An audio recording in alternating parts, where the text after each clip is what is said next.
Alright, welcome back everybody. Thank you for watching another video. Before getting started, just a quick announcement. I have started leather crafting, and I'm starting off with making leather coasters and bookmarkers. So sometime next month, keep an eye out for these. Maybe if you want to make a donation, I'm going to set up a Patreon account. You can pick up a set of coasters or some bookmarkers. You got different sizes, different shapes, bevels, edges, no edges, different prints. So keep an eye out for these next month. Now, getting into the actual video itself, we got a new type of pistol on the market called micro compact is what the industry is calling them. Basically, it's a subcompact pistol with more round capacity. What we have on the table right now is the Smith & Wesson Shield Plus with a 13 round mag. And it also comes with a 10 rounder. And the other version, this other pistol is the P365Xl with the Romeo 0 on it. This one comes with two 12 round magazines. Let's get them on the scale. Alright, the Sig is coming in at 1 pound, 4.2 ounces. Smith & Wesson 13 round magazine coming in at 1 pound, 4.8 ounces. Alright, let's look at the slides. Turn them this way. It looks like the Sig is a little bit thinner, but could be one of those weird optical illusions because the Smith has those rounded edges. Also, the front, just thought I'd mention that the serrations on the Sig is much better than the scalloping that they put on the front of the M&P. If you can look at those, these are basically useless. I don't know what they were doing there. You can see the front of both of these muzzles are beveled and rounded, so they're not snagging when you holster. And then the controls are so low profile. So here's a look at the Sig. It does stick out a little bit more, and it's a little bit easier to grab the slide catch, slide release here versus the one on the Smith. I mean, the Smith is just so, look at that. You can't even see it on the side here. I don't know if I can get them both in the same frame, but check here. We'll go like this. Check that out. Okay, see, it sticks out a little bit more versus that with this. It's just so flush. So the Sig does have an easier to drop slide catch, slide release. This one takes a little bit of effort because it's so low profile, but that's going to feel really nice when you're concealing. Now, as far as the real estate, how much space we have up here for accessories, it appears that the Sig has the advantage there. It's got a larger area versus the Smith that basically doesn't have anything up there. Trigger guard size is a massive difference too, so the Sig has the bigger trigger guard as compared to the Smith. You know, I can just see this being a problem when you're really trying to work on your cadence and you're trying to yank it out of your holster. I don't know if I'm going to be able to sneak it in there. I can just see myself banging on that. Now, as far as the magazine release buttons go, the Smith, for me, it has the advantage. It does stick out a little bit more, and it doesn't look as pretty as a Sig. I mean, look how beautiful that looks. So flush, it just rolls right around the edge. The problem for me is it literally stabs me right in the middle of my middle finger. And it could be because of the thickness of the grip, or maybe they just put it too high on the grip for me. It's going to fit different for everybody, but if you roll my hand around, you can see that it's totally covering the mag release there. So I really have to adjust my grip, drop it quite a bit, so I can actually kick out the magazine. Now, the Smith, it does protrude a little bit more. It's not as sexy, not as flush, but if I flip it over, you're going to see that there's a little room there, so I can just kick it out that way. It's a lot easier. So I would have to give the advantage to the Smith & Wesson. And grip angle wise, I would have to say that they're pretty similar. They're not laid out like the Glock angle, so they're both very comfortable though as far as a grip angle goes. Now, grip wise, this is a very thin, narrow grip. It does have a nice palm swell here and a nice beaver tail, so it goes really deep into the hand. But the problem is for larger handed individuals, this could be an issue because this grip is so thin this way. Like the circumference around isn't very big. It's really comfortable. I like the way they have the grooves cut in here, and it fits really nicely in my hand. But for larger shooters, you see the space in between here? Like if you have really big hands, your fingernails probably are going to dig into the fatty portion of your palm, whereas the Smith grip, it's so much wider, right? It's so much wider. Look at the distance here, right, compared to the distance here. So for people with larger hands, that might be an issue. Now, this Sig came with two 12-round magazines, and it does have a slightly flared out magazine well compared to the Smith, where this came with a 13-rounder and a 10-rounder. And here's a look at the magazines. You can see what they're doing with them. It starts off as a double stack and it goes into a single feed at the top there. Just a really genius way of designing magazines. But again, the bottom of the Sig is flared out just a little bit. You can see the flaring right here. Right, comes out just a little bit. As compared to the Smith, that is just a wafer, so thin. So, you know, people that are at the flared out magwells, you might want to go with the 365. I can't imagine somebody making a huge buying decision on that alone, but that's what the bottom of the grips look like. All right, I've taken out the magazine so we can compare the overall height. Let me make sure I got these matched up. Okay, that's slide to slide right there. It's kind of see. Yeah, the Smith is a little bit longer, and it's only because it's got this tail. It's got this tab where the magazines fit in. If you were to run that off, they would be roughly about the same height or length as far as grip size goes.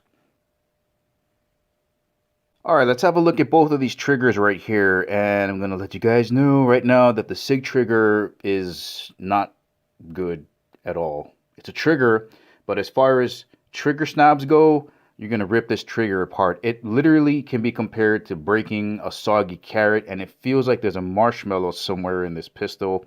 It's a very muted, very dull feeling trigger. Now, when you're trying to work on your cadence and go faster, you really don't notice it, but when you concentrate on it, there's a difference there definitely between the two. The M&P is going to have the better trigger, as we're going to see in a little bit.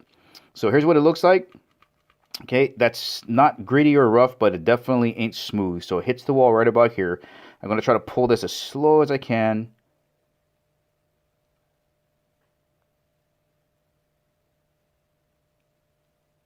Okay, finally, here's a reset. Yeah, it's a great reset. Really positive. It really kicks it out there for the reset. All right, here is the... All right, we'll do a few more of these, okay? Here, and just eking it back. Okay, still going. All right, reset. That's a great reset. And all right, we'll do one more. Okay, again, wall, easy on the pull, easy. Okay, it's not heavy. It's not heavy at all. It's just not crisp. Reset is crisp though, but when you get back on it, it's just like, okay. All right, let's have a look at the Smith. All right, here is the Smith. And we can see it just, oh man, this trigger guard is so tiny. I'm wondering how easy it's going to be to get your finger in there, you know, if you're trying to work it out of your concealment holster. Again, trigger safety, look at that. It's smooth. You can feel the polishing on the inside. Okay, here's the wall. That's about as slow as I can make it, guys. It breaks like glass. Okay, here's the reset.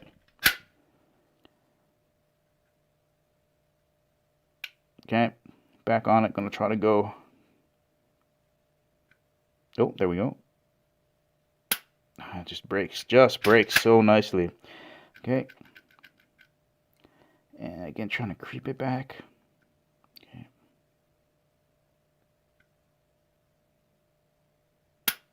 Just like a slap to the face. Okay, there's a reset.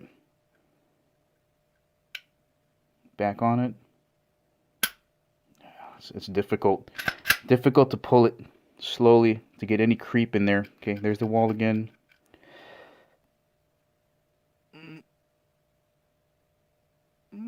Yeah, it's hard. And here's the reset. And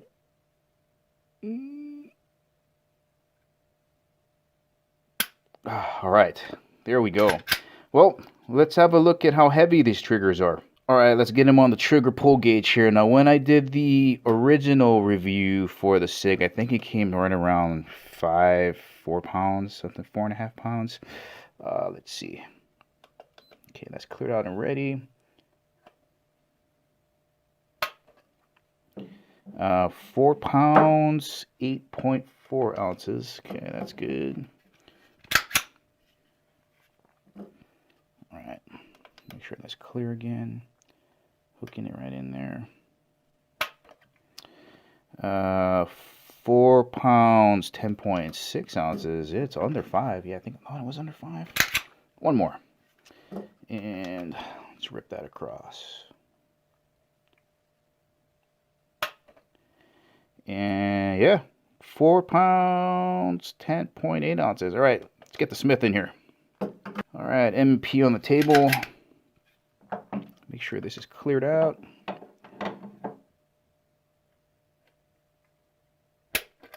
All right, that's coming in 4 pounds, 12.8 ounces. Yes, creeping right there. 5-pound range. All right. Oh, that one's kind of more in the center. 5 pounds, 2.5 ounces. Hang on, that one kind of, it rolled on me a little bit. Let's take another one. Okay. There we go. 4 pounds, 15.9 ounces. Yeah, kind of creeping up there. That 5-pound range, but very similar triggers weight-wise. Do one last one. 4 pounds, 7.9 ounces. So I would say both of these triggers, as far as how heavy they are pretty similar. Also, just a quick note that the Sig does come with a hard case with these janky clips, and then the Smith does not come with the case. It comes with this cardboard box, which I think is just not acceptable in today's market. The last Smith I bought, I think, was like 5 or 6 years ago, and it had a cardboard box. Every pistol should come with a hard case. So for some people, I think that's going to be a deal breaker, because you're going to have to go out there and buy another hard case for the pistol. Well, alright guys, here's my predictions here. I haven't shot the M&P yet, so which one am I going to like better? I have a feeling that I'm going to like the Sig still. I just don't know what's going to happen when you're trying to really get into this trigger guard quicker. You know, when you're concealment, I'm carrying appendix, and when you're reaching down in there, I'm wondering if I'm going to be bumping around on this side of the trigger guard. I'm worried about that, and I just don't know what's going to be as comfortable to carry as the Sig. This thing disappears in my waist. I'm worried about the thickness of that. I think this is probably going to feel better shooting, but this is still going to remain more comfortable to carry, even with this kind of janky trigger that Sig put in there. But yeah, guys, I'll let you know. I'm going to take it out next week and let you know which one I think is going to be the better shooter and which one is easier to carry. And then I got the Hellcat, and I'll probably have to pick up that Max 9 to see. Maybe we'll have like a micro compact Olympics like I did with my previous subcompact video. If you haven't seen that video, I did it a few years ago. I'll leave a link for it right up here. But that's the ending of this video. I'll catch you guys in the next one.